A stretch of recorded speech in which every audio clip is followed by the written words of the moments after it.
Morning.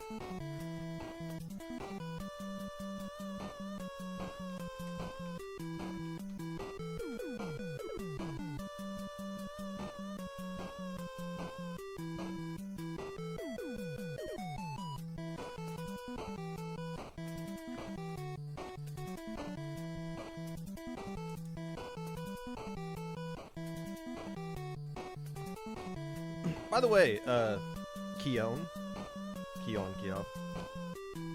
I like your commentary, and I don't mean that to be like high praise for me, because I don't say that to everybody, because there's some people's commentary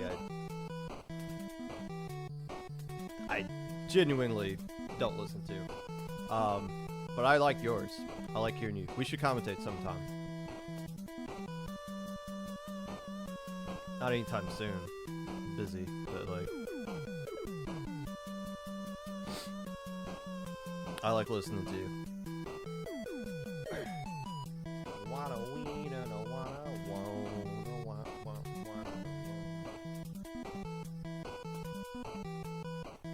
Good morning, Falco.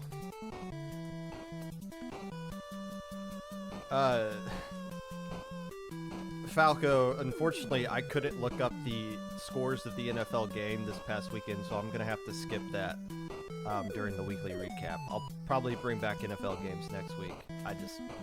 For some reason, I can't get it to load up on my computer or phone or anywhere, so.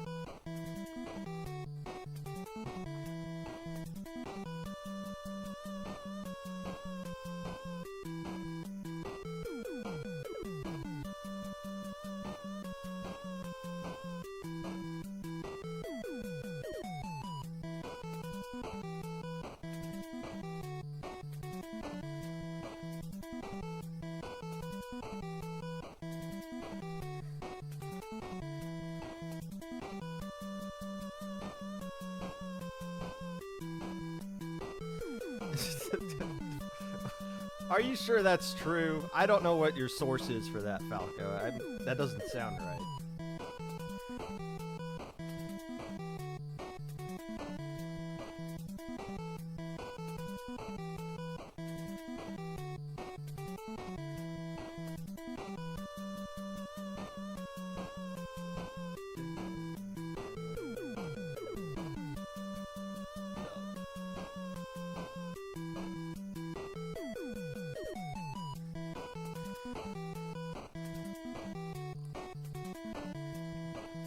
Thank you, Nito.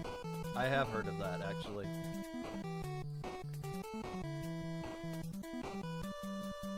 About 2 years too late.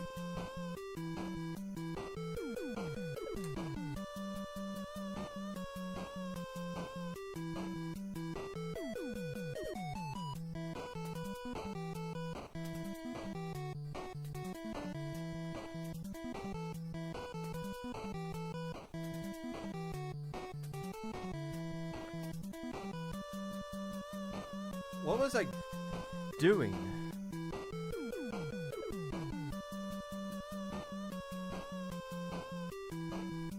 CCA.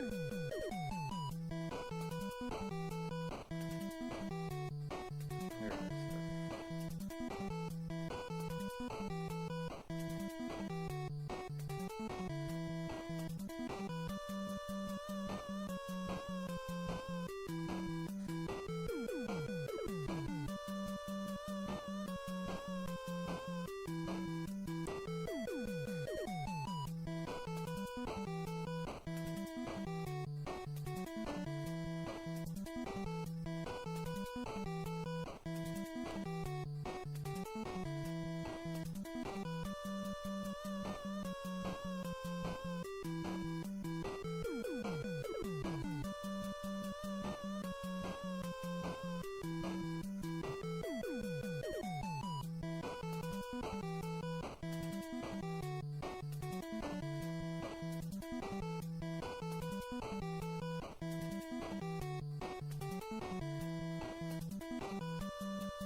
Worcester Polytech Institute. Worcester. It's spelled Worcester.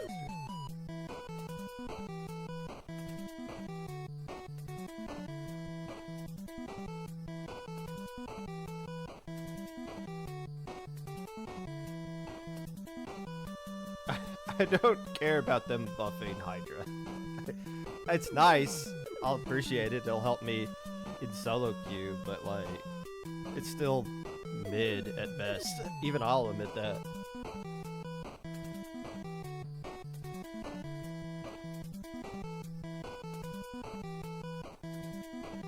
There's no real point to use Hydra over ballpoint unless you're just really good at Hydra. Which I am.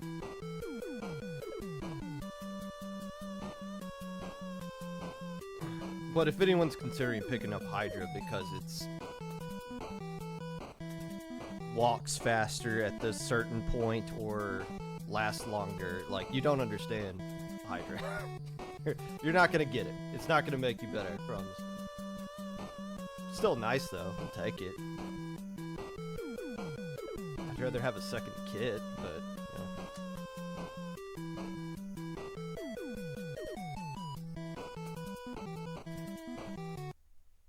What the heck was that?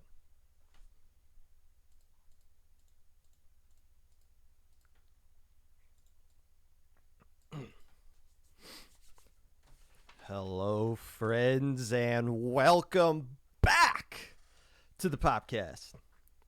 Whenever you're listening to this, whether it be live or VOD, Twitch or YouTube, or Spotify, while you are spamming Spanish copy pastas in the low ink chat, throwing your Mercy Clam off of the map in Manta Maria in your Ludi set, demanding the score for a set that went over the time limit be changed before, quote, you get your entire organization in trouble, end quote. Whatever it is that you're doing right now, appreciate you taking the time out of your day to listen to this. Unless I don't.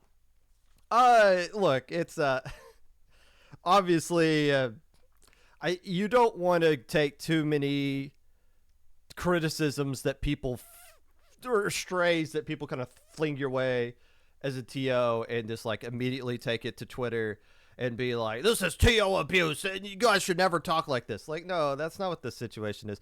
But every now and then you just get like these one-liners that are just amazing and you have to share it with the world. But it doesn't need to be this pro-TO rhetoric that we need to turn this into. I think we can just look at one individual statement and say, that is hilarious as all get out. It does get me thinking, though, and on a more serious note, because I was thinking, like, okay, if they wanted to tattle on our organization, like, how would they do that? And when you think about it, and I had to stop and think about this, but it is true, you can report TOs to Splat Safety. In fact, it's been done in the past. If you recall, in-game TV had a TO banned for 10 months. And it can definitely happen. And there were some conversations like, what would a TO have to do to get banned? I'm sure there's been some TOs in the past that have had like an argument with a player and then like they just didn't let it go and they just continue to harass a player or like take it to DMs or something like that. Like there are probably been several instances where a TO has crossed the line and probably should have been reported to Splat Safety and people just don't realize that that is a thing that can happen.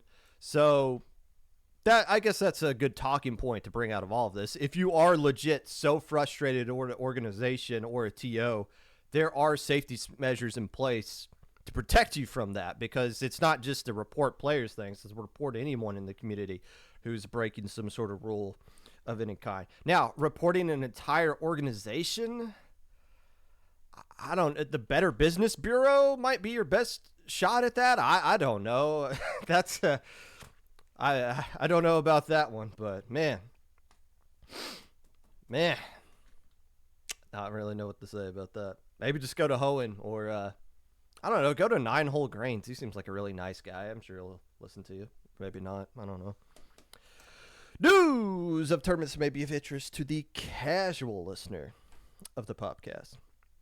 Little Squid number 34 is taking place this upcoming Saturday. Now, this is a very interesting one because Little Squid League has now blown up into this monstrous tournament as far as registration is concerned. And they are dedicating to just be a one-day tournament. So how do you get 100 plus teams and whittle it down to just one team quickly in a fair way in the in a way that you can determine who the true champion is without pissing off anybody? You can't really do that.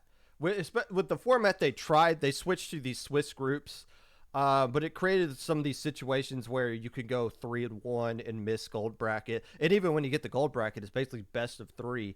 And as much as LSL has tried to make a format that works, I'm assuming they still got a lot of people that complained with how long the tournament lasts. There's just no, when you get so many people signing up for your event, there's just nothing you can really do. But they are trying ladder. And I know they did like an experimental tournament that was open invite ladder format before. This one's going to be their first time implementing their ladder format, and I'm assuming some sort of bracket after the ladder to figure out who the LSL champion is going to be. And I'm not leaking anything, but I have been publicly on the record saying that eventually when we get 257 teams, that's the magic number when our current format we use for low ink has to go out the window. And one of the options we're looking at is, at that point when that happens, is, okay, how would a ladder work? So I can tell you, just from my own low ink perspective, I'm going to be paying very close attention to this upcoming Little Squid League just to see how it works from their place. I'm genuinely curious what people's feedback that are going to be playing in Little Squid League are going to be after the tournament comes around. So I already tell you one positive of doing a ladder format: you don't have to check in. Players do not have to check in beforehand because there's no match. The check-in is the find match button. So you don't have to be like, all right, guys, it's an hour out, check in. All right, 15-minute ping. Here's 30 teams who haven't checked in. Can you guys let us know so we got a seed and all this stuff? You don't have to do any of that. The players just, registration ends. The go live button starts at this time. Until then, you guys just chill. Find subs if you need it. So we'll be keeping an eye on that from TOing perspective. Not saying that's what low ink is going to be, but it's good to have that information. Also, SIC on the same Saturday is going to be hosting their third qualifier of the season. Only one more qualifier remains after this. So if you're looking to play in the finals and you haven't qualified for it yet, this is a third or fourth opportunity for you to do just that. I think Squid Junction is going on this Saturday as well. 20XX got announced last week. It is going to be officially on November the 11th and 12th. We will cover it here on the Popcast. I've already confirmed that I'm going to do a preview episode of the 20XX on the Popcast here on November the 10th. I already got a guest lined up for that. Reached out to me and I said, heck yeah, let's do it. So I like it when people reach out and say, hey, I want to be on your show. And I'm like, okay, cool. If you're excited to come on and talk, that means it's an easy episode for me to do. So we got some good stuff coming down the pipe here. Exciting times in this community. Today we are going to be recapping Low Ink. You already knew that. So that's what we're going to be doing today. But first,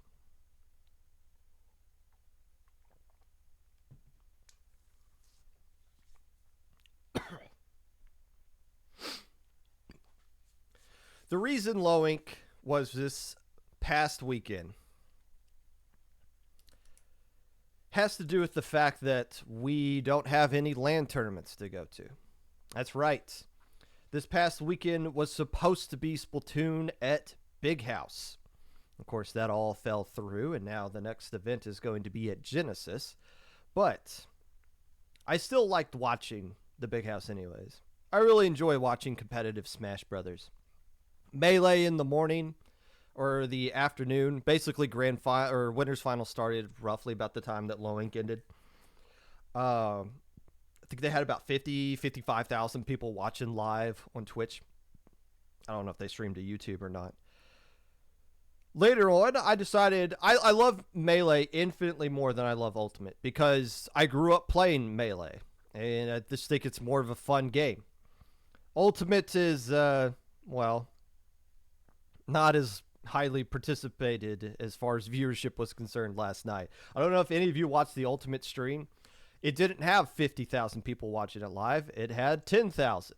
And the crowd wasn't packed out with every single chair filled. It was like the first 3 rows in the middle section of it filled, and then nothing else. I think mainly that's because it was late Sunday night and everyone had to leave to make home that they were back to work. I feel like that's why the crowd was non-existent for the Ultimate Finals. But still, the grand finals of Ultimate was Steve versus Steve, a bracket reset where every game started with the first 10 minutes of both characters with a pickaxe mining minerals, just handshaking to let's just build up our arsenal first before we go on. And I don't play Ultimate. I don't watch it as much as I do Melee, but even I could look at that and be like, wow, this is kind of boring. These 2 characters just going at it with each other. Chat for the Ultimate Big House Grand Finals was spamming, believe it or not, their displaying their unhappiness, their displeasure at seeing a Steve versus Steve matchup. And the ban Steve narrative, which has been going on for over a year at this point, maybe 2, was all over chat. And it's a thing that's been going on for a while now. And I'm sitting here watching this thinking, yeah, they should ban Steve. That looks kind of broken, what's going on here. Of course, I'm saying that hypocritically, saying, oh, wait a minute. I just commentated a tournament earlier that had nothing but Zuka in it. The same exact situation, different genre of game, is going on with our competitive Splatoon scene right now. Ban Zuka. Special charge up narrative has been running rampant ever since the patch dropped last week, which saw a nerf to Zuka. And by nerf, it means the damage that it took, that it gives you when the shot explodes off the wall is like 5 points or 7 points less than what it normally was. So yeah, it got nerfed, even though it's not really the problem with Zuka that got addressed right there. So Zuka is here to stay for at least another month and a half or so, or possibly longer, but there you go. Now, you guys already know what my stance is on banning certain comps in this game. I'm not for it. I've been pretty vocal about my reasonings behind it, mainly being the game is not finished. Patches hopefully fix things as they come out, but as soon as you set a standard that we're going to ban this one thing in the community, it opens a Pandora's box of, okay, now you got to unban that when it gets fixed and ban something new, and who decides what is and isn't that line that constantly has to be drawn there. I think, and I've also said I regretted not being more vocal about banning missiles at the end of Splatoon 2 when it was obvious we weren't getting any more patches. I was hard pressed on don't ban anything then. I think if we could go back in time, I would change my stance on that. And we still got a long way to go before we get to that point in Splatoon 3, obviously. But that's my stance on it. Now, I know what you guys are saying, because someone had pointed this out last week. But Popgun, doesn't the community ban maps all the time? What's the difference between banning maps and banning comps? You tell me. What's the fundamental difference between maps and weapons in this game? Could it be that weapons get changed every month and a half and that maps seemingly stay the same for years unless a year and a half later, Nintendo finally realizes, oh, wait a minute, Mahi is a little bit too small and too cramped. Maybe we should just make this sucker a whole lot bigger. And it still doesn't fix some of the issues, but it does make the map better. Maps don't get updated that often, and it's pretty clear for some of us to see initially, okay, this map should not be played in competitive. And oh, by the way, point number 2, there has, to my knowledge, never been a community-wide decision, everything is going to be banned. This map is going to be banned from every tournament that's ever existed.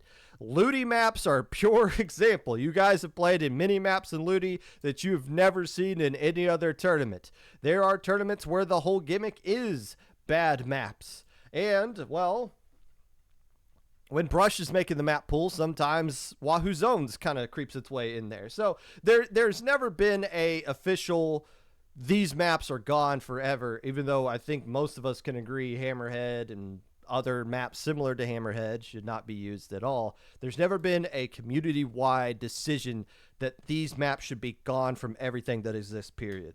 So there is a fundamental difference. Don't at me with that. These things are completely different. Disclaimer, as we get into meta talk, which is everybody's favorite conversation to go through. My personal stance on banning things, or the lack of banning things, does not reflect on IPL's stance on things. I'm sure there are TOs within the organization who disagree with me. I'm sure there's plenty of TOs in the organization who do agree with my stance. But that doesn't reflect upon them. There could be a giant IPL meeting tomorrow, and they all say we're banning this, and I might disagree with it, but that's just my personal take on these things. So don't take what I'm saying here as a spokesperson message from IPL. Those are just my takes, because I know some people disagree with banning certain things, or my stance on banning certain things. I am also not somebody who's going to say, at the same vein, that we're not going to ban things. I'm also not going to say, just suck it up and play. I've never been that. I've never been well, just get over it. I'm the TO, so that means everything I say is right. You're going to play double Zuka and you're going to enjoy it. No, I'm not going to say that. It doesn't look like a fun meta to be playing in. I don't play competitive anymore, but as an anchor player, it took me a long time to figure out missile spam. People been flinging double missiles at Destiny troops long before missile spam was a thing. So I had years of experience to figure out, okay, these missiles are going to hinder me, but here's how I can best move my Hydra around to mitigate the damage that missiles can do to us. And I think that was put on display in a Div 2 match where a team ran double missiles against us the entire time, and we still beat that ass, and it still felt really good that we were able to do that. But with that being said, that doesn't mean that I solved how to deal with missiles. I just figured out how to best get around it to the best extent. It was still extremely frustrating to play against. Zuka looks extremely unfun to figure out. Playing against double Zuka, especially as an anchor player, doesn't look like a fun time. As was Crab, was probably extremely unfun to figure out. And whatever the meta will be afterwards is going to be extremely unfun. The thing is, players are always going to figure out what the best special is, and they're going to spam the hell out of it, because this game is designed around using your specials. So yes, build special, use it, is always going to be the meta, regardless of what the patches or the weapons are in the game. As soon as people figured out, wait a minute, spamming 40 missiles really benefits us. This light bulb went on in everyone's head, and we haven't moved away from that concept yet, because it works. And if it works, you're going to keep doing it, even if it's not fun. I'm not in the comp scene anymore, of course, but there's nothing you can really do to counter the Zuka, it seems, at this point. Or at least that's what some people say. I am not going to take that stance. I am never going to be this person that's going to go on here and say, there's nothing you can do. I'm not going to take a clip of me dying to a Zuka, put it up on Twitter, and be like, what was I supposed to do here? I just die every single time. I'm never going to buy into that mindset, because, well, it's an isolated situation. We're missing the context of everything else that built up to that situation. And there's always going to be somebody that's going to be like, I got a good idea to how to deal with this right here. To be honest, I don't know what the counter to that is. I'm not sitting here saying it. I have no clue what the counter to Zuka is. But I'm glad I don't have to waste time trying to figure it out. It just because I'm not calling for the ban of Zuka at this point. I'm not saying that I find it entertaining. Everyone using the same weapon, just like seeing a Steve versus Steve Grand Finals of Ultimate, it's not the most funnest thing in the world to watch. It's really not. And this is where low ink comes into play. Because a lot of folks like to tune in for low ink for the traditional off-meta gameplay that you traditionally see in low ink, thanks to the skill cap that low ink has. Because low ink has this certain cap to it, you are in a safer environment to experiment with things that are off meta. We've seen players like K's Dapples rip people apart. We've seen splooshes as of late rip people apart. You see all kinds of different weapons pop up here and there that you traditionally do not see in higher level gameplay because there is a skill cap, and you see a lot more players grind out those lower weapons, and you see things worked in exciting ways. No, you're not going to see Vunder ever rise up. Or the skill cap's not that low, unfortunately. And yes, off-meta does consistently become a thing in low ink for that skill cap reason.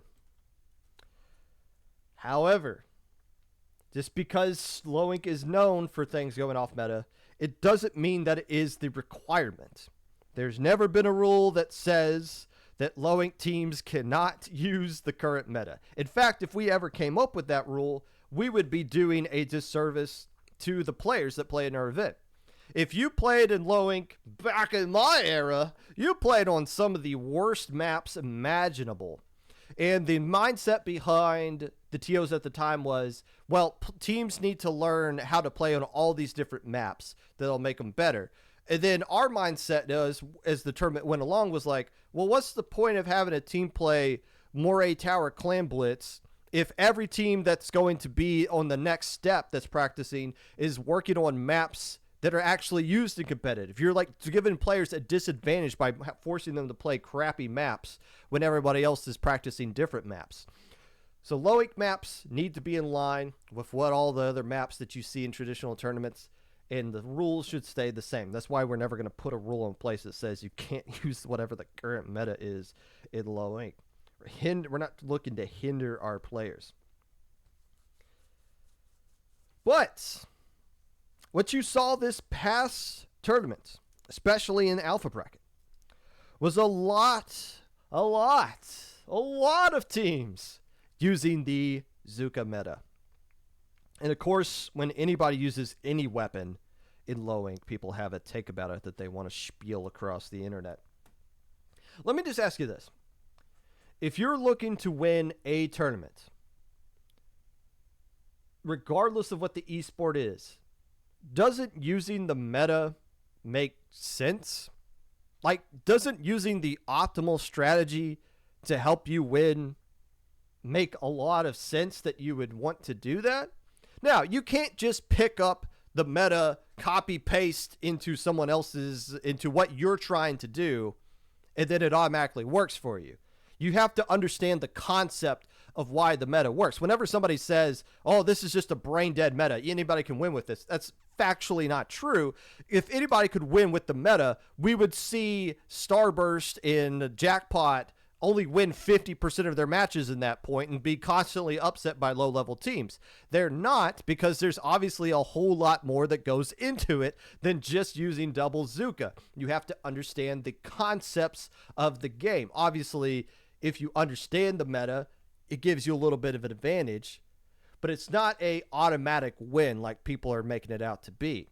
But still, if you're looking to try to look at what top players do and try to best implement it into your play style, the best that you can, again, not everyone can do double Nautilus like Bagel and Biscuit can, but if you got two Nautilus players on your team that are already using it, and you can try to replicate it to at your skill level, maybe it works out.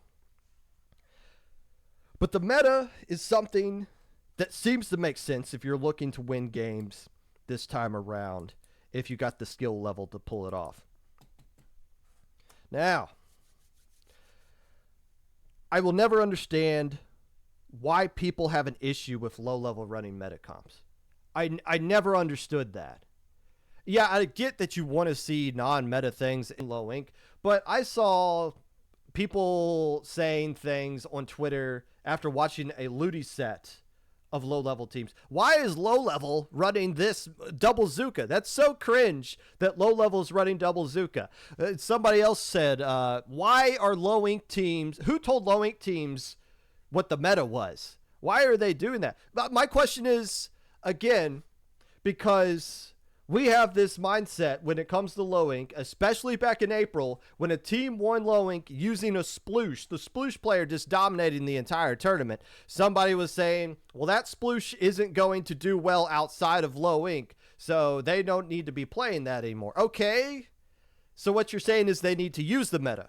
But when they use the meta, we got people say, why are low level using a meta? That's so cringe. They should be doing something else. I ask this question every time this is brought up, and no one has yet to give me a solid answer. I'll ask it here again. What weapons are teams supposed to use? Is there any weapon that teams are supposed to be using? What is the comp? What is it? Nobody has ever suggested what the correct comp is supposed to be. I'll tell you why nobody answers that. Because there is no correct comp that it's supposed to be. It's whatever works for you. And if it's the meta, okay, good for you. You won with it. There's never going to be a team that wins low ink and somebody's going to look at their comp and say, yep, that's an acceptable comp. That's a comp that's going to get, that is both not cringe and also is going to help them advance beyond low ink now that they're banned from it. You're never going to see that. So why say anything negative about what people want to use at all? I'll never understand that. And I could make that point every single month, but it's just something I want to bring up here again. Because, yes, you did see a lot of Zukas yesterday. To an extent.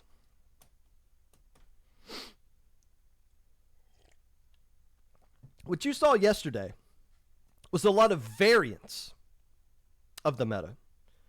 You did see pretty much everyone run double splash or double shot. At one point, you saw a team run vanilla shot and hero shot, which, by the way, I don't like the look of the hero shot. It looks like a psychedelic air launcher. You know, those little things that you kind of pull back and it shoots a gust of air, or like a Nerf gun. I don't like the look of the hero shot, but you did see a lot of double shots. You remember the old saying back in the crab meta, which apparently you guys want to go back to? No, you don't. The old saying was you could run any comp that you wanted as long as you ran double splash.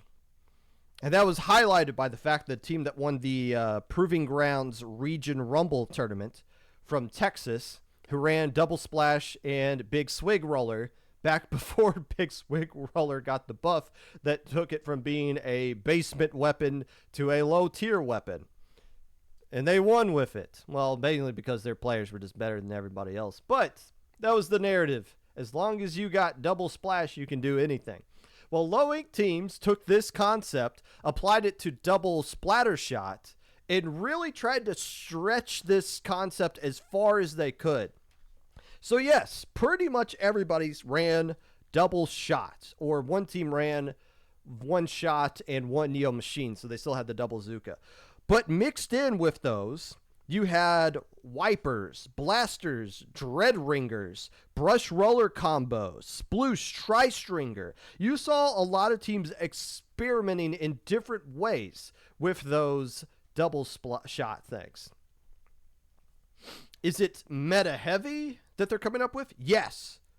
But it's still cool to see different variants and different ideas that you can expand upon. It wasn't every single team doing shot, shot, shot, pencil, which you did see some pencil mixed in here and there, but it isn't as brain dead of a meta as what you've been seeing other people do. You saw different things. You saw some things that I couldn't quite even explain, even though there was double Zuka in a lot of these comps. Part of this is my fault, though. Now, as a commentator who does low ink specifically, it's always a puzzle because you don't want to go on and just be like, wow, this comp that this team has really sucks. Even though in the back of my mind, I'm always thinking the comp this team has really sucks because it makes no sense. What you try to do as a commentator is figure out in your head, what is this team thinking with this comp? What are they thinking this gives them an advantage for? Why they picked this map to use these weapons with it? What they think gives them an advantage over their opponent in this situation? It's always like solving a riddle live in front of 400 people. With the Dread Ringer, I had no idea. I've never seen that thing. I still play the game casually every now and then in solo queue. You don't even see it used there. I honestly was dumbfounded when I saw the Dread Ringer to be like, what advantage does this thing have? But they took Dread Ringer all the way to grand finals of Low Ink and never switched off of it. So that was cool to see. And look, Zuka's here to stay till December. We know that. It's possibly going to be sticking around longer than that. And whenever it does get replaced eventually, we know whatever it's going to be replaced with is going to be even worse with the next special that's going to be spammed down your throat. Nobody's ever going to love the meta. Whatever the current meta is something that's going to be loathed even by the people that play it. Now, you cannot say, when we go back in time, oh man, I love the crab meta. You can say the crab meta was better. You can say the missile meta was better. The armor spam meta was better. Stingray nonstop re was better. You could say that, but what you can't say is that you actually enjoyed it, because you didn't. At no point has anyone ever said consensusly as a community, this meta is fun, because that's not what that word means. It's about what is the most optimal way to play. And nobody's ever going to give credit for anyone for playing the optimal way to play the game.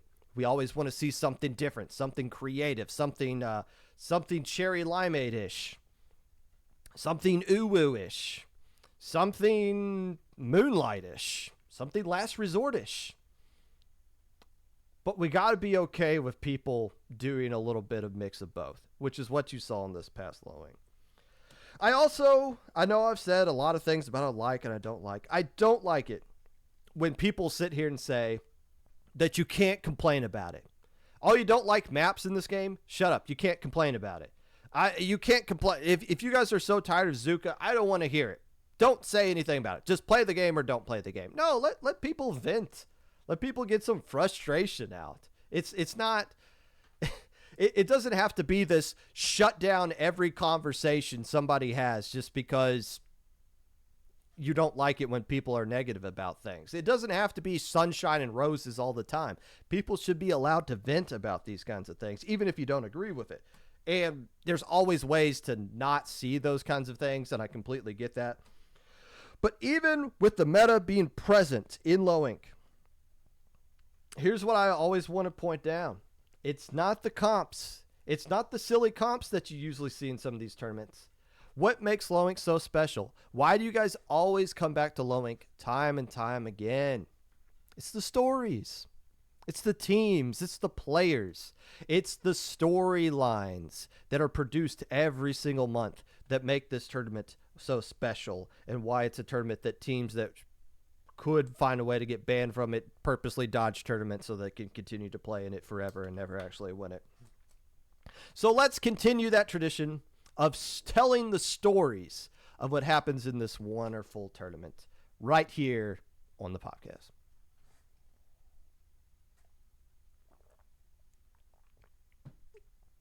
You can't make everyone happy. I can.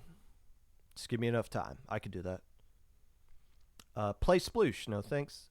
But Pop Gun, you made the original map pool for Low Ink October that had Wahoo zones. That was a fever dream. That didn't actually happen. What about Big Dapple and New Inkland? Or are we talking about majors? We're talking of, well, I don't know. How do you define a major? Big Dapple could be a major. SoCal local could be a major, although I don't think they prefer. It doesn't matter. There's no magical thing that happens at a major or LAN. I would say Genesis is the next big thing because Genesis as a whole is a big frickin' deal. Big Dapple is a big thing for Splatoon. Gatorland's a big thing for Splatoon. I forgot to do some research on that this past weekend. Genesis is a big deal in general. I think that's what makes it. Yeah, Breeze as well. Yes, yes, yes. I know Europe exists. Breeze. We'll talk about Breeze when it happens. I got connections across the pond. Flowing stories coming up for now. Let's dive into the weekly recap. Any minute now. Circle. I'm not doing the weekly recap without my music. Can you please hurry up and play?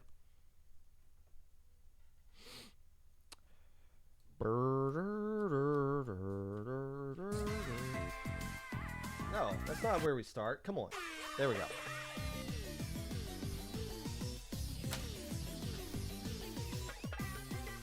SOS number 126 took place on last Wednesday. It was won by In Control Red Sun.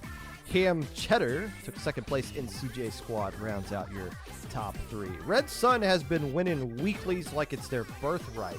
And there's always this narrative of, should you not play in tournaments while you're playing during the Ludi season? It kind of depends on the team. There's no set, yes, you should play in tournaments, or no, if you play in tournaments, it's going to hurt your Ludi performance.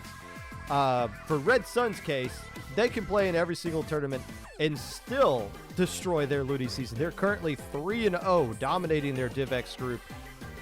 They haven't played Jackpot yet, but still, things are looking out really good into their favor. Hammerhead was won by Garfield's Lasagna. Mako Bracket won by Aquatic Vanguard. And Lantern won by Lost Inklings. From the Ink Up, number 42 took place last Friday. And for some reason, I had to wait to get it up here. Gold Bracket was won by Honor Bound. A team we'll be talking about later. Spoiler alert. Squid EST, question mark, finishes second place in Shrimp Fried Rice, is your top three in the gold bracket. Silver was won by Cosmic Slushy, second place Space Lock, and third is Ink Thunder. Bronze medal was won by Rebels for Reba, second place Six Pack Yokes, and third place the Grisco Workers Union. Hey, that's a college team, which reminds me, don't we have a college league going on right now? In fact, we do! CCA Week 3 highlights recap coming up here, sponsored or presented by Riley Rooster. Division 1 Cal Poly Pomona got a 4-3 win over Illinois State University, I believe. Is that Red Beak Splatoon? It's the Redbirds, isn't it? Michigan State University got a 4-1 win over Ink Black, who represents Virginia Commonwealth University. Sparty got absolutely destroyed by Michigan in football, got some revenge against VCU in Splatoon, continues the 3-week-long win streak. In Division 2, University of California, Davis got a 4-1 win over San Diego State. University of Houston got a 4-1 win over Middle Tennessee State University. In Div 3, Florida got a 4-1 win over Rochester Institute of Technology. University of North Carolina, Greensboro got a 4-2 win over George Mason University. In Div 4, Virginia Tech got a 4-1 win over Worcester Polytech Institute. In the California State Polytech University, Pomona team got a win 4-2 over Kansas State. Looking down at Div 5, DePaul University got a 4-3 win over New York University, and South Florida got a 4-3 win over the University of New Mexico. Div 6, California State University, Dominguez Hills got a 4-3 win over Virginia Commonwealth University, and the University of Alberta got a 4-1 win over the Ohio State University. We'll be continuing to give you guys CCA updates as the season schmoves along. Taking a look down at the Ludi season.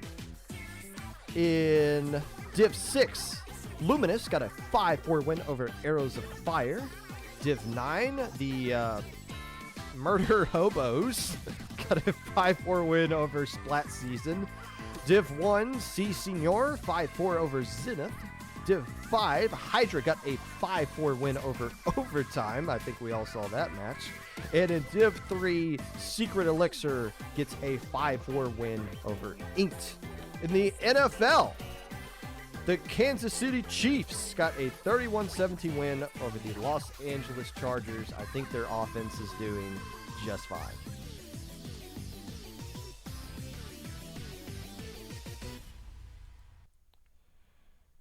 And the Pittsburgh Steelers beat the Rams 24-17. That is your weekly recap. Sponsored by the CCA Podcast. If you're curious about further events and results and discussions within the CCA is hosting the third episode of their weekly podcast on Thursday at 8 p.m. Eastern Standard Time in their Discord server. Tune in as they bring you match analysis, playoff implications, exclusive team interviews, and more. You can join the Discord server at /CCA -Splatoon. The CCA Podcast, Thursdays, 8 p.m. Eastern Standard Time, the official sponsor of today's segment of the Weekly Recap.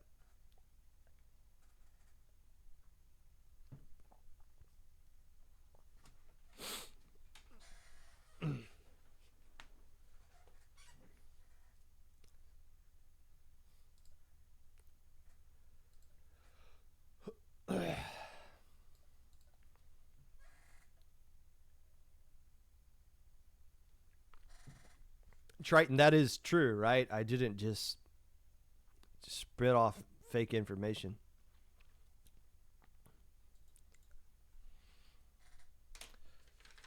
Speaking of not fake information, somebody in chat asked if he's talked about Low Ink yet. Kinda. But now we're going to talk about the teams made of Low Ink. More specifically, let's take a look at the winner teams. The teams that I declare from the Swiss round to be the official winners of this tournament, even if none of them actually won this tournament. First off, I got to give a shout out to the team that won from the Ink Up on Friday. How about Honor Bound, who has the salute, the 07 salute in their name as well. Honor Bound got a 4-2 record on Swiss on Saturday, getting key wins over I Wish Squids Were Real. I got some good news from you. Bingus Factorial, Missing Link, and Forgotten. Who? 4-2 is 2 months in a row for this honor-bound team to go along with their From the Ink Up win. Not a bad weekend for this team that played 3 tournaments in as many days from Friday to Saturday. Wetwell Radio got 5 wins this past Low Ink, getting key wins against Shellouts, Sensical, Wormwind, Baby Girls, and Honor Bound. Who you guys? Your guys' names suck. I'm sorry. A lot of you have really bad names. This is the Retro Radio. Now, retro radios are something that my uncle collects. I have an uncle whose house could basically be a retro radio museum. I'm talking about like those giant old school radios that were basically furniture, and also like things you wouldn't think are radios, like a random teapot decoration. You open up, it's a radio. I like to go off random tangents like that. And Retro Radio went off on a random 5-game win streak after losing in round 1 to go 5-1 in this tournament. Hibiscus went 4-2, getting key wins against Sea Storm, Celephalo Party, Rainfall, and Missing Link. According to our verification, you got a few players here formerly from Vermilion Tides and plays currently in Div 6. So nicely done to Hibiscus going 4-2 in this event. Eternal Oblivion with 5-1, getting key wins over Bloop Troop, October Rift, Voltage, One Hit, and Ominous. Think about that. Eternal Oblivion and Ominous playing against each other. That is the Edgelord Bowl that Eternal Oblivion was able to find a way to win. Back-to-back 5-1 results in 2 months for this Eternal Oblivion squad. Should they be a top 10 team going forward? Probably, unless they're not. The Fallen Ravens, bless their souls, Went 5-1, getting key wins over Zero Magnum, Hakunova, Splatskad Black Team, Tesco's Finest as well. They went 4-2 in July and are continuing their climb up. I'm pretty sure the Fallen Ravens are one of those teams where it's like the first time they played in Low Inc. Didn't really do that good, and now continuing to grow and get up to the point to where they're doing really good. 5-1 for the Fallen Ravens. Biden Blast went 3-3 in this tournament, getting key wins over Category 5, the Big Swigs, and Voltage. Now, I try to stay on the cutting edge of memes, and now that I have a child, I need to continue to do that. I can't be the cringe old man who can't keep up with the times. So I know what the Biden Blast meme is, and the Biden Blast team went 3-3 this past day. Just barely missed getting the 16th seed and an opportunity to play in day 2, but still nicely done to them. TM18 went 4-2 in this tournament, getting key wins over Wings of Rebellion, Camp Flyfish, Almond Nuts, and Ninjaverse. Now, I had to Google what TM18 was because I'm pretty sure the TM numbers have changed from generation to generation, or maybe they change like every couple of generations or so. TM18, from what I can find on Google, currently stands for Rain Dance, which last time I paid attention to Pokemon, Rain Dance was kind of a mid-move, but TM18, the team, is anything but mid with their play in this tournament. Cephalopod Helvetia went 5-1 in this tournament, getting key wins over Shrimple, Feel Good Inc., Windmill, Windmill for the Land, Krill Streak, Kiwi Ice Cream, and Ink Black. Now, we see so many teams called Cephalopod something or Cephalo something in low level, but you don't see a single team Div 4 and above that has the word Cephalo in their name somewhere. So this might be the best Cephalo team of all time, going 5-1 in this edition of Low Inc. The Shadow Squids went 4-2, getting key wins over Feel Good Inc., Turn Forever, Hand in Hand, Syzygia, Star X, and Blitzwave B. Not to be confused with Blitzwave A. This is the first tournament for Shadow Squid since 20XX number 4, which was forever ago. They come into this one going 4-2, so nicely done, Shadow Squids. Shark Bait. Ooh, ha, ha. Went, I forgot to write down the record here. I'm pretty sure they went 4-2 in this tournament, getting key wins over Trigger Warning, Calamarata, Spice, and Inkbait A.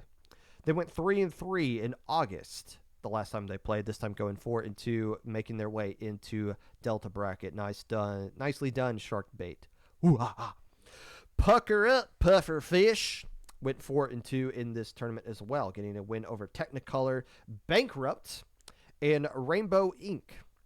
Pucker Up, Pufferfish is a Div 7 team that qualified for Gamma Bracket. I believe they dropped from day 2, but as divs have come out, now there's always people that say, well, can a Div 6 team really fall in love with a Div 7 team or something like that? The answer is yes. So we're going to spend a lot of time talking about Div 6 and Div 7 teams that popped off in this tournament going forward. Pucker Up Pufferfish is definitely one of them.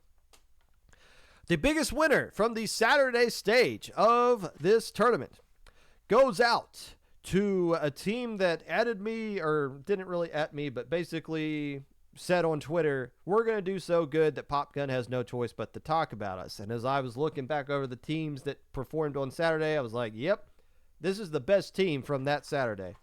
White Siege went 5-1, getting flashpoint wins, overtime, wipeout, the CCI, the Conductor Cap Incorporated, in the Seahorse Shanty team. They were due for a breakout tournament, and they definitely broke out in this one. This is a Div 6 team that is walloping their Div 6 group, and they finished second place in their Swiss group here in Low Inc. Nicely done, White Siege. I see you guys. Now follow it up with doing something impressive on Sunday. But hey, Saturday's in the books. You got that figured out. Next step is Sunday. Speaking of which, let's take a look at these Sunday brackets.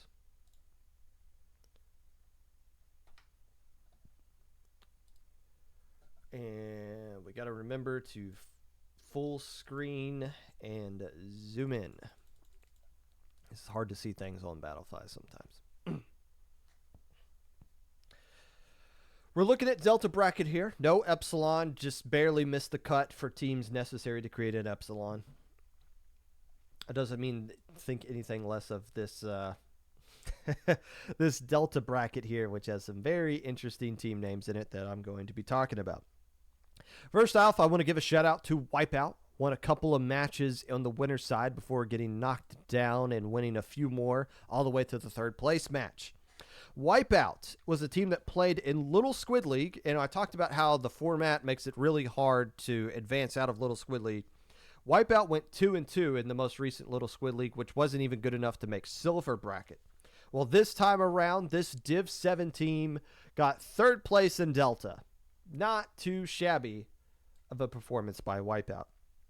Also going to give a shout out to the technical number 1 seed, Baby Girls, who swept Kiwi Ice Cream before getting sent down to losers, and then had a little bit of a nice run here in losers. Voltage, 75% Taco, who needed 100% of Taco to get past them. Star X before Wipeout did them in round 5. So who is Baby Girls? Seems to be a newer-ish team made up of players playing in their first tournament. And if that is all correct information, then in your first tournament, getting 4th place in Delta bracket of Low Inc. is a sign of good things to come. The two teams that finished in the end here, and it still even mattered.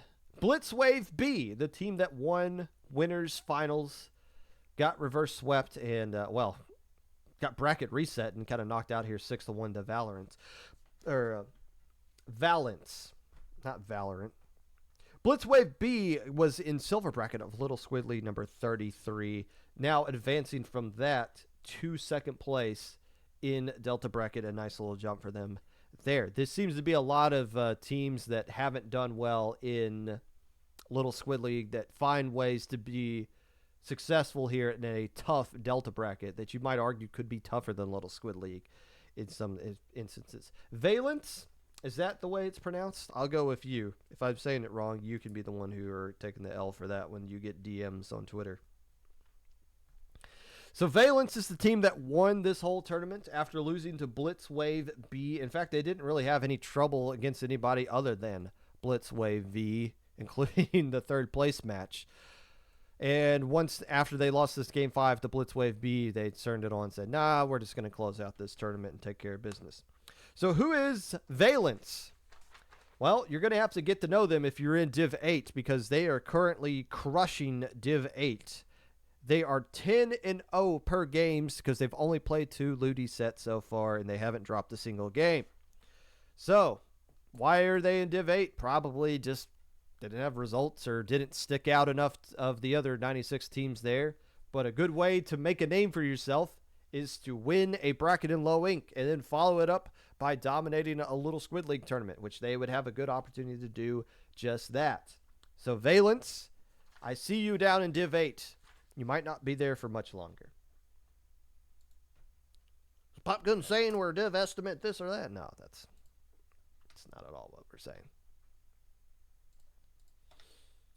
Moving on to Gamma. Oh, hey, look. I wonder if they counterpicked Clan Blitz Manta Maria. They can't. It wasn't in the map pool. I don't think it was. Gamma bracket. There's a couple of teams I want to talk about here before we get to the grand final stuff. First off, Devora Boras SP. Got a couple of wins on the winner's side before they couldn't even make it to overtime against overtime and then got knocked out all the way in 4th place to Oofish in round 5. Devora Doras SP is a Div 7 team that made top 8 of Little Squid League number 33's gold bracket. So yet again, these divs don't really mean a whole heck of a lot. It's not a Div 7 team can't beat a Div 6 team. They could beat anybody. These divs don't actually mean anything in actual tournaments. Speaking of which, how about Oofish, who has been always a team that could or couldn't, the little engine that could or couldn't get it done. Oofish finally has a nice tournament result to their name. First off, taking a game over Conductor Cap Incorporated. Best of 3, we don't care about taking one game off of a team. What we care about is making excellent runs in losers bracket. Oofish got Octoplasm Inc. Immortals. Turns out they were mortal after all. Velvet Sky, I believe, was a team I had in my top 10. Hibiscus and Devora Doras before they ultimately got knocked out by overtime. This has to be the best tournament run Oofish has ever had. Third place in Gamma bracket, a very competitive Gamma bracket, is nothing to sneeze at there. Oh, by the way, they're in Div 7 and they're currently 3-0 in their Div 7. So this could be a sign of Oofish finally turning the corner and starting to get that progress and results that they've been deserving of for such a long time. And hopefully this is a sign of good things to come and never going back.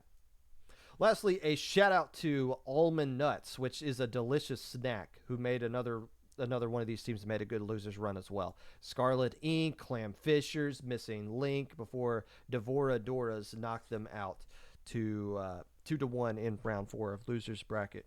So Almond Nuts, they went 5-1 in June, the last time that they played in low Inc. So they qualified for top 32 last time. This time around, Gamma bracket probably not the result that they were looking for, but they still, after having a rough start to the day, was able to find their footing and get some quality results along the way here. But we don't want to talk about these teams. We want to talk about the grand finals, which is against 2 name brand teams of Gamma bracket, which is traditionally what we've been seeing here in Gamma bracket as of late. Conductor Cap Incorporated went 3-2 and won their way into the winner side of the bracket before overtime, forced an overtime bracket and got the job done, beating them 6-2 over the course of that grand finals. For Conductor Cap Incorporated, I think this is validating for them. I know this is the second tournament in a row where they haven't made top 32, but they're still getting quality results in these Gamma brackets that they're playing in here. And this overtime team that they lost to is obviously no chumps. These are teams that have been consistently finding ways into the top 32. I don't know if they've made alpha bracket yet. I think they keep going down the beta bracket, but still overtime is a team that's always getting better, as well as Conductor Cap Incorporated. You could definitely see those two teams playing an alpha bracket very next month. Speaking of overtime, like I said, consistent top 32 team. Finally have a little bit of a trophy to celebrate in their trophy case. Yes, they lost the Hydra in their Ludi match, but this isn't Ludi, this is Low Inc. And nicely done to them. Is overtime going to win this tournament a year from now? Or not a year from now. Are they going to win it within the next 6 months? I don't know. It's getting kind of congested at the top there. But they're definitely going to be contenders going forward. Beta bracket here. Again, this is single elimination. And these are all teams. I don't think there's ever been a team that's been excited to play in beta bracket in these kind of tournaments. But you also got teams that traditionally you see as somebody who can win the tournament. They get stuck down here in beta bracket because they get put in a group of death in the group stage. And again, I'm always waiting for someone to complain about their top 32 groups. I mean, you can, but that's not really how that works. It's based off of where you finished on Saturday. So it just kind of stars align that Omnis got put into a group with a bunch of other name brand monster teams. But that doesn't mean any other group is easier. They're just teams you're not used to seeing. But Ominous, a team a lot of people thought were going to be really good and were going to dominate this tournament, couldn't find a way to get into alpha and decided, you know what, we're just going to take our frustration out on these poor saps in Delta bracket. 3, 6, 9, 12, 13, and 1 per game against everybody in Delta bracket. They lost, or Beta bracket. They lost to Shadow Squids one game and then just swept their way all the way through. Yikes! Ominous probably was not feeling pretty, was probably feeling pretty pissed and probably took their frustration out on people. Understandably so. Forgotten got third place. Forgotten had a player on their team that was playing with like Bran and Ant in a couple of SOS tournaments. Racked up some really good results with that, so that player wasn't allowed to play, but still Forgotten going forward was still doing obviously third place in Beta bracket. Nothing to sneeze at there. Oh wait, who are they again? I forgot about them. Blaze, the team that finishes in second place, has been playing a lot of Minnow Cups and SACs. They've been grinding tournaments outside of Low Ink, and that seems to have been paid off for them here, getting second place in a Beta bracket with a monster that just lurked within it. Alpha bracket, though. A few teams I want to talk about here, and then we'll call it a day.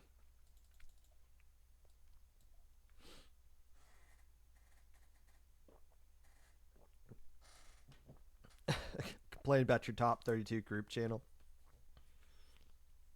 It's your own fault. The teams I want to talk about in Alpha bracket, let's get the JoJo thing out of the way here, right off the bat. We commentated the set, JoJo versus Crescent Knight. JoJo up 2-0, Crescent Knight almost reverse swept them. And the narrative with JoJo going into this one was they seem like the best team. But when it gets late into tournaments, they seem to fizzle out, which pretty much everybody does, except for the team that wins technically. But they couldn't get the job done in Little Squid League. Was that going to translate here? And in this set in particular, as Crescent Knight's coming back, you start to think, okay, well, this is it. This is where JoJo's starting to run out of steam. And they found a way to win that game 5. And that was, to me, that was the most impressive win, individual game win of the tournament up to that point. A team that was able to kind of right the ship and mentally, that win must have been a huge mental boost for them going forward. The problem is they just ran into the smoking Moai monster in the building that nobody really seemed to have an answer for here. Another team that went 13-1, not in beta, but in alpha bracket. So, I mean, that's just running into a team that was just rough. That doesn't say anything bad about JoJo at all. The team that beat them and won third place was 7-8-9.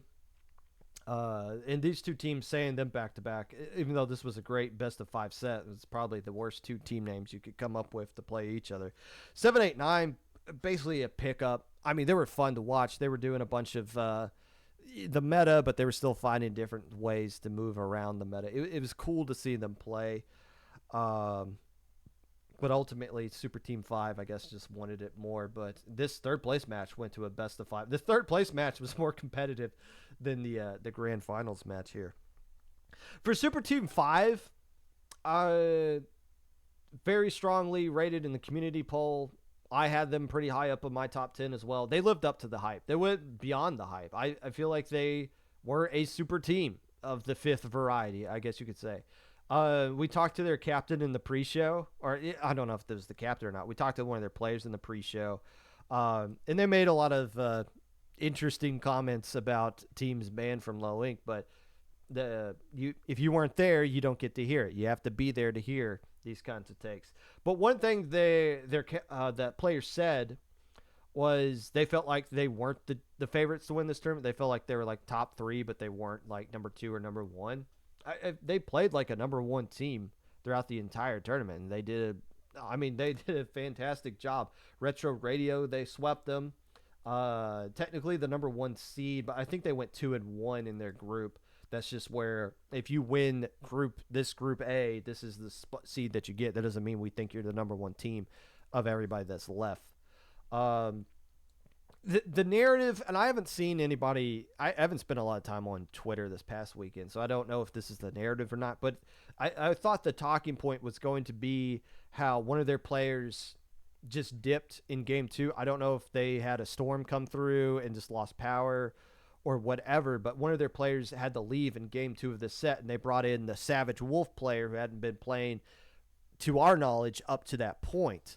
And it sucks that situation happens, not because I thought Shadow Wolf played or Savage Wolf played bad by any stretch of the imagination from what we could see. It just sucks because it's not the roster they had going into it. And it kind of gives you like a backdoor of like, well, we didn't have the 4 players that we wanted in there. So would you have liked to see all 4 of their players play through? Yeah. Would the result have changed? I don't know.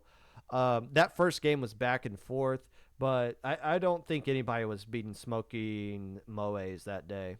I just don't think anybody was able to do that, quite honestly. I think one team just has everything going for them, and it doesn't really matter who they play against, whether it's the JoJo team or Super Team 5 or even these other 2 strong teams that they've already played earlier. Nobody was just going to beat them. That was at least in this bracket. And it's funny because Smoking Moes, we don't get to talk about them much. I don't even get to know if I'm pronouncing their name correctly or not because they're already banned from Low Ink. And it sucks because we could have built up their brand a little bit more. They seem to have a team Twitter. And whenever it comes to teams from, I don't know if they're from Spain or where specifically they're from, but whenever Spanish teams are playing in this tournament, the chat really lights up. The chat really comes out and celebrates them. And I've seen some Twitter accounts promoting, here's all the Spanish teams that played in Low Ink, and here's like what all their results were. Like there seems to be a lot of camaraderie within the Spanish community when it comes to players in low level. And that's good to see because we always see chat just whenever Squid Strikes or any other team, you can tell what language they speak because you see a lot of people come out and support that team, and that's awesome to see. But I would like to see them more, and I can't because they're already banned from Low Ink. But even though we don't get to see them much, they scored a lot of historic stuff. Some of this information was sent to me by Rose Arrow, who did a little bit of research. Here's some of the records that Smoking Moes was able to accomplish. They are the first team since December of last year to go 4-2 on the Saturday stage and win the tournament. That was Crescent Night, not the team Crescent Night you see on the screen, but a different Crescent Night. And if you remember, that December tournament was a traditional Double Limb Day 2. So that being said, I'm pretty sure Smoking Moes is the first team ever in the current format to go 4-2 on Saturday and win Low Ink. I'm pretty sure of that. That is insane. Not only that, they are the first team ever with this format to sweep their opponent. Everybody else was able to take at least one game off their opponent, if not more often than not, stretch it out to a game 7. Smoking Moe said, nah, we're taking all 4 of these games and we're going to bed. They also, in case you were wondering, because I do always have to offer apologies, yes, I did not mention this team at all. They were not a team I even considered mentioning. But if you want to come at me and say that I don't pay attention to things and that all of you believed in them, I have proof from Rosero that no, in fact, none of you believed in them. The number of votes that Smoking Moes got in the community poll was 3. 3 people mentioned them. What, there was 77 people that submitted a form and only 3 of them put them down in their top 10? So don't sit here and say that I completely missed them, even though that is true. All of you did as well. And I want to know who those 3 people are. And if they are not on the Smoking Moes team, well, I'm not going to give you anything, but you can pat yourself on the back. You can officially pat yourself on the back. How about that? The last stat I want to show you guys is I'm getting it pulled up right now because I didn't have it ahead of time. I talked about how they went 4-2 and qualified for top 32, just barely. Here's what I want you guys to look at. And we get a lot of questions about tiebreakers after the Swiss stage, because if you go 4-2, you could go anywhere from top 32 to Delta bracket. Well, how come that team got moved up to top 32 and I didn't, even though my team beat them? Well, because Battlefy has tiebreakers, and people will argue with us about Battlefy's tiebreakers, which is weird, and we'll like post Battlefy's tie-breaking rules, and they'll still argue with us about it, and it's like, what?